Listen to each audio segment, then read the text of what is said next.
मित्रों, आज जयप्रकाश जी की 121वीं जयंती पर मैं आज उनके जन्म स्थान पर यहां पर आया हूं, जेपी के महान कामों को श्रद्धांजलि देने के लिए। मित्रों, यहां पर ये जो अभी आदम कद से भी ऊंची मूर्ति जयप्रकाश की लगाई गई है, ये मूर्ति लगाने का प्रण हमारे देश के प्रधानमंत्री जी ने कैबिनेट के अंदर, भारत सरकार की कैबिनेट के अंदर एक प्रस्ताव कर किया था। आज वो प्रण पूरा हो रहा है और जेपी की जन्म जयंती के दिन ही पूरा हो रहा है। मित्रों, सरयू और गंगा के मिलन स्थान पर, बिहार और यूपी के मिलन स्थान पर, यही भूमि पर जयप्रकाश जी जन्मे थे। जयप्रकाश जी का जीवन अनेक मानों में विशिष्ट प्रकार का रहा।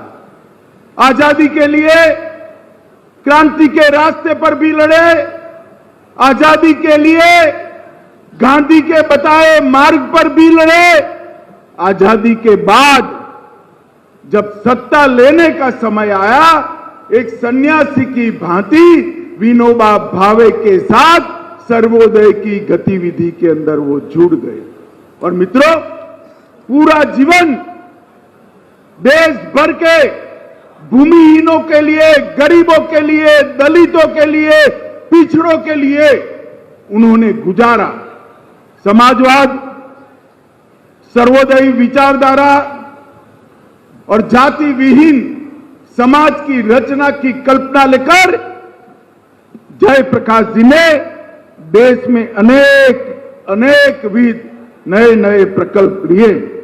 मित्रों, मगर सबसे बड़ा जयप्रकाश जी का जो योगदान देश में रहा, जब 70 के दशक में भ्रष्टाचार और सत्ता में चूर शासन के अधिकारियों ने जब देश में इमरजेंसी डालने का काम किया, तब जयप्रकाश जी ने इसके खिलाफ बहुत बड़ा आंदोलन किया।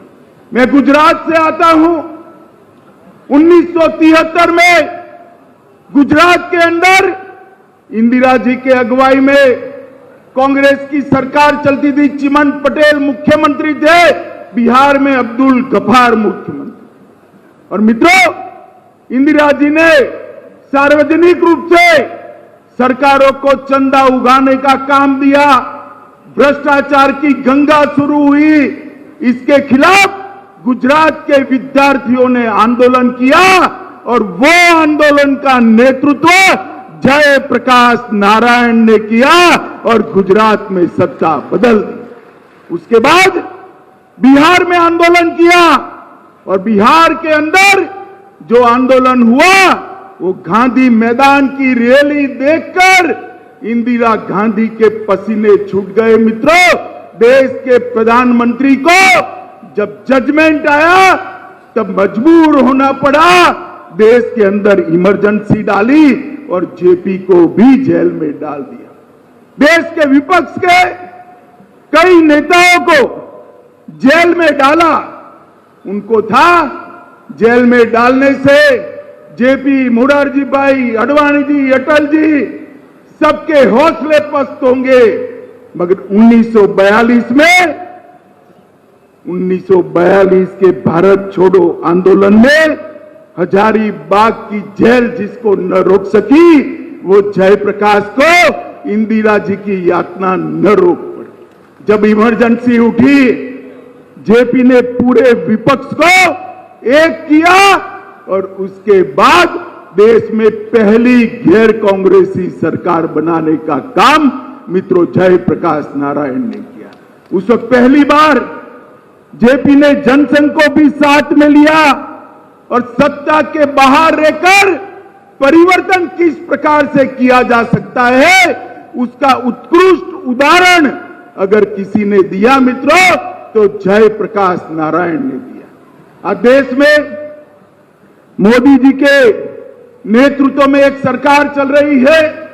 8 साल से जो जयप्रकाश के सिद्धांत थे, विनोबा के सिद्धांत थे, सर्वोदय के, वो सर्वोदय के ही नारे को मोदी जी ने अंत्योदय के साथ जोड़कर गरीब कल्याण की एक नई पीठिका शुरू की।